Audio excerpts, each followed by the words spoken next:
children, let's start the exercises of lesson number 2, the poem Govinda's Disciple.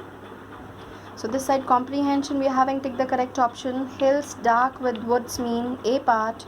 The hills look dark because of thick forest. So put a tick. Number second, scarred with the torrents. Scarred means marked with. So means the hills have cuts made by the flowing river. Number A is correct. Why did Govinda throw the gold bangles into the river? So the last one, to make Raghunath understand the unimportance of wealth.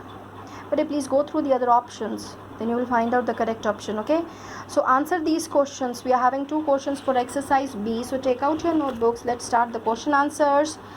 And my dear class 7th, I hope you are going to write the questions from your book. See the first one, describe the place where Govinda sat reading the scriptures.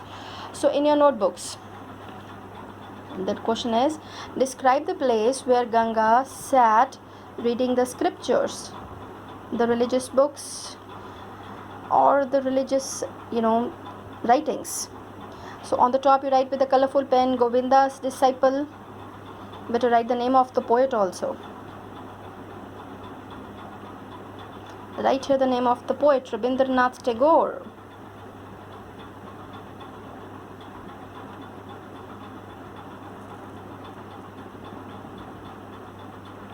Rabindranath Tagore.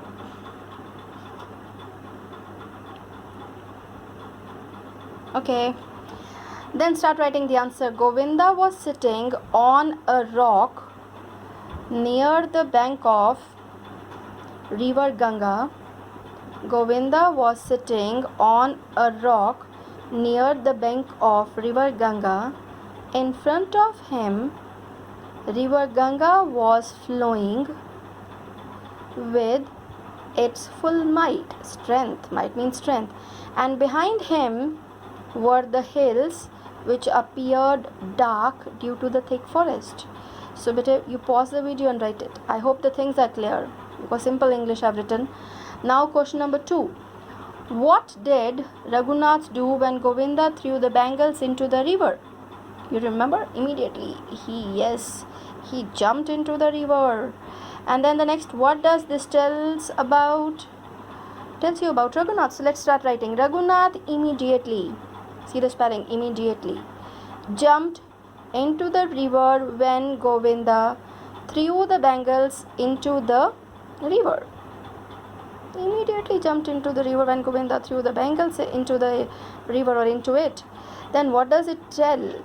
It tells us that Raghunath was too much attached to the material pleasures. Raghunath was too much attached to the material pleasures of the world and was very proud of his wealth. It tells us that Raghunath was too much attached to the material pleasures of the world and was very proud of his wealth. But then the last question here, question number C, think and answer. In not more than 60 words, explain the message that Govinda tried to give his disciple by throwing the bangles into the river. Of course, that only better if you like. It's not the materialistic things with which you can please a person, a divine person. For that you have to, go there with the pure heart, with the honest thoughts, with the good thoughts. Then only the person is going to be pleased, because the spiritual people, better, they do not value these things. You got it? So this is a lesson we should learn.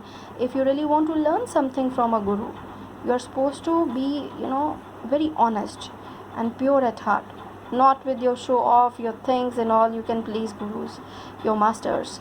So this is going to be Govinda threw the expensive bangles into the river to make Raghunath understand that for a spiritual, see the spelling, spiritual person, riches do not have any value.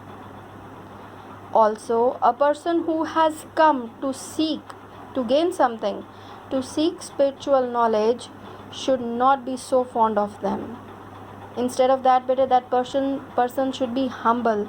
That person should be pure at heart, having very good thoughts. So then only he can gain something from the divine person. You got? So this was the think and right answer. I think only one question was there. But then we're having the word study. They have given two phrases. You have to write the meaning of these two phrases by your own. Then on the next page,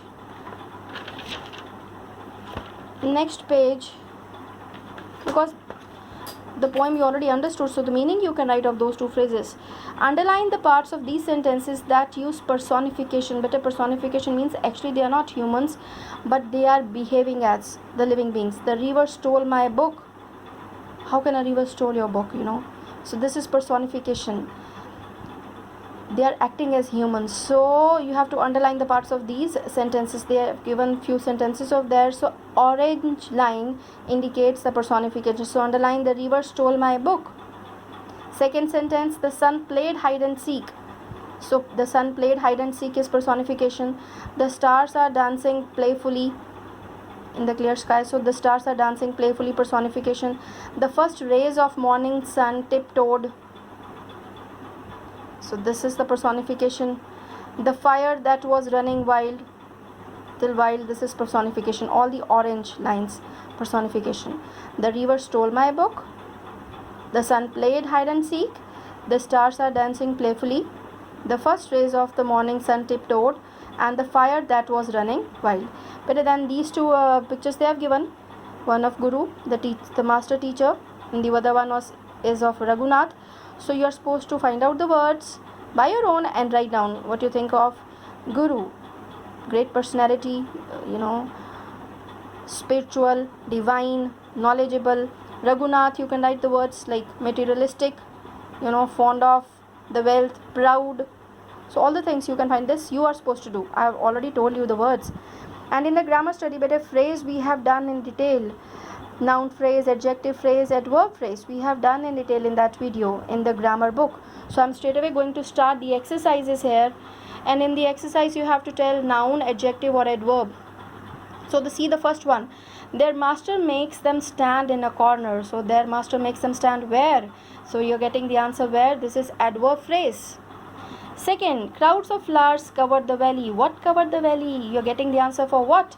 Noun phrase. So this is noun phrase. I have never forgotten my mother's advice. I have never forgotten what? My mother's advice. Noun phrase. Mothers always teaches you good things, bete. So always try to follow the things which your mom is telling you. To be honest, to always speak the truth. So these are the things. Never try to get, this out of your mind. I have never forgotten my mother's advice. Noun phrase. Tagore was a man of many talents. So this is telling about, this is the antecedent noun. So adjective phrase.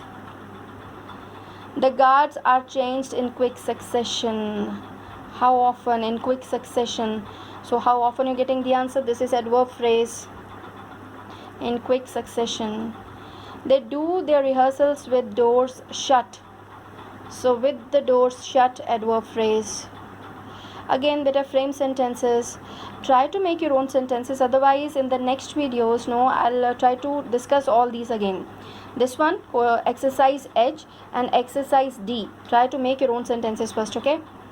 Then down, there's no need of this one. Otherwise, you can go through. They have told you to make some more adjectives using these words. So this you can do by your own, okay? Otherwise, the next video we are going to discuss again. Thank you. God bless you.